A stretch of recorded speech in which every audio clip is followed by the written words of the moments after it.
Good morning, toddler families. Happy Monday and happy week 2. So today I'm going to show you a little activity that involves ramp type things. The toddlers love ramps. So I just utilized my recycled rolls,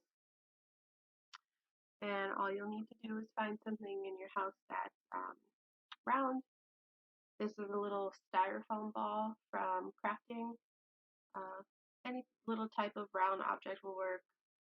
So, and then the last thing you'll need is tape. And you could do this with your toddlers. They could try to problem solve to see which is the best way to put it.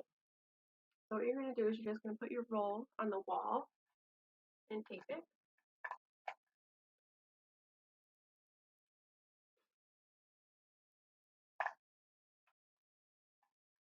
Make like a little obstacle course with your rolls.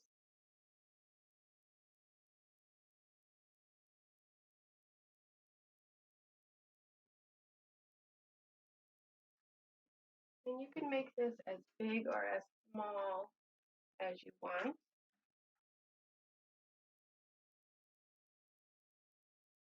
And then put your ball through to see if it goes through. And there it is. Have fun.